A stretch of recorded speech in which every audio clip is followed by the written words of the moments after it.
ከተለያዩ ሀገሮች ጋር የወዳጅነት ኮሚቴ የወዳጅነት ቡድን መስርቷል ከአውሮፓ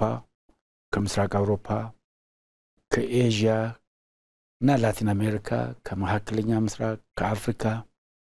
እና ከሁሉም በዓለም ዙሪያ ካሉት ሀገሮች ጋር የተለያዩ ቡድኖችን አዋቅሮ እነዚህ ቡድኖች የወዳጅነት ቡድን ነው የሚባሉት የፓርላማ ወዳጅነት ቡድን በዚህ ረገድ ብዙ ግንኙነቶች ተደርጓል ጉብኝቶች በተለያዩ ሀገሮች እንደውም ደግሞ የተለያዩ የፓርላማ ወዳጅነት ቡድኖች በሀገራችን ጉብኝት አድርገው ከፓርላማና ከተቀሩትም መንግስታዊና መንግስታዊ ካልሆኑ ተቋማት ጋር ውይይት አድርገው ተመልሰዋል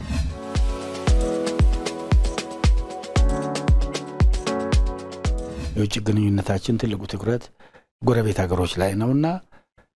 ከነሱ ጋር ከጎረቤት ሀገሮች ጋር ያለውን ግንኙነት በተለያዩ መስኮች ለማጠናከር እንደዚሁ የተለያዩ ጥረቶች ተደርጓል የጎረቤቶች ሀገር ሰላምኛ ሰላም በመሆኑ የነሱ እድገት የኛ እድገት በመሆኑ የነሱ ልማት የኛ ልማት በመሆኑ የነሱ ተግዳሮቶችና እድሎች የኛ እድሎች በመሆናቸው ስለዚህ ከነዚህ ከጎረቤት ሀገሮች ጋር ያለን ግንኙነት በፓርላማ ደረጃም ልምድ በመቃየር ልምድ በመላወጥ የተደረጉ ሰፋፊ እንቅስቃሴዎች አሉ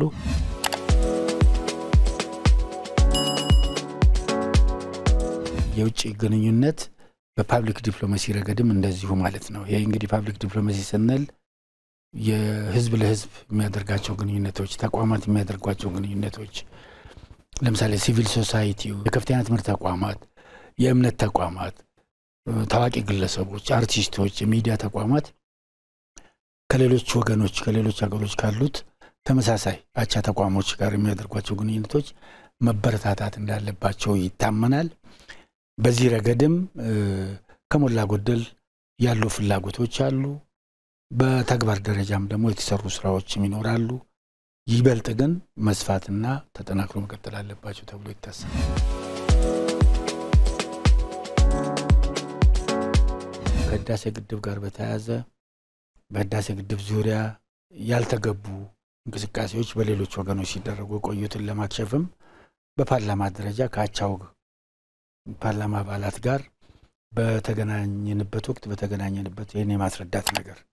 የህዳሴ ግድብ ዓላማው ምን እንደሆነ ለምሳሌ ግድቡ ማንንም ወገን እንደማይጎዳ ይልቁንስ ለጎረቤት ሀገሮችም ሆነ ለተቀሩትም አካባቢዎች ጠቀሜታ እንዳለው በተለይም ተፋሰሱ ሀገሮች እርስ በርስ እንዲተባበሩ እንዲጠቃቀሙ ለማድረግ እንዲደጋገፉ ለማድረግ ግድቡ አስተዋጽኦ ሊኖረው እንደሚገባው ማንንም ወገን በዚህ ግድብ ምክንያት እንደማንጎዳ ሁለተኛ ሙሌትና ሶስተኛ ሙሌት መጀመሪያ ሙሌት ተካሄደባቸው ወቅቶች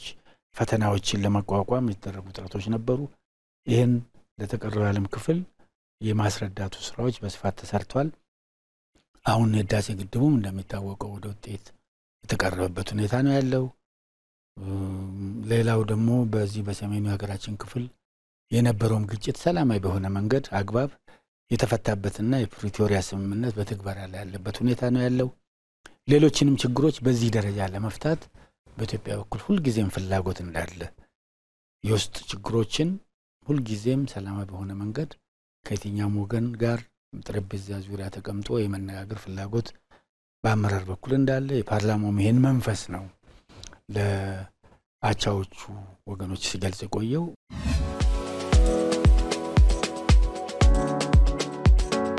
ከኢትዮጵያ ብሔራዊ ጥቅም ጋር የተያያዘ ነገር ነው ምክንያቱም ኢትዮጵያ በአፍሪካ ውስጥ ትልቅ ህዝብ ያላት ትልቅ ሀገር ናት በዚህ ደረጃ የኢኮኖሚ እድገቷም ከፍተኛ ነው ኢምፖርት ኤክስፖርቷም መጠኑ እየጨመረ የሚሄድበት ሁኔታ ነው ያለው የኢትዮጵያ ኢምፖርት ኤክስፖርት መጠን በጨመረ ቁጥር ደግሞ የወደብ ፍላጎቷም እየጨመረ ይመጣል ይሄ ደግሞ ተፈጥሯዊ ነው የኢትዮጵያ እድገት የጎረቤት እድገት ነው ብለን እስከወሰነ ድረስ የኢትዮጵያ ልማት የጎረቤት ልማት ነው እስካልን ድረስ በወደብ ፍላጎትን በመርካት ረገድና በዚህ ደረጃ የሚገኘውን ውጤት በማስመዝገብ ረገድ የሚመጣው ነገር ለጎረቤት ሀገር የሚጠቅማል ብለን ስለምናስብ ሁሉ ጊዜም የባህር በር ፍላጎቷን ሰላማዊ በሆነ መንገድ በሰጥቶ መቀበል መንፈስ ተግባራዊ ለማድረግ ጥረቶች እየተደረጉ ያለበት ሁኔታ ነው በፓርላማም ደረጃ በዚህ መንፈስ ነው የሚሰራው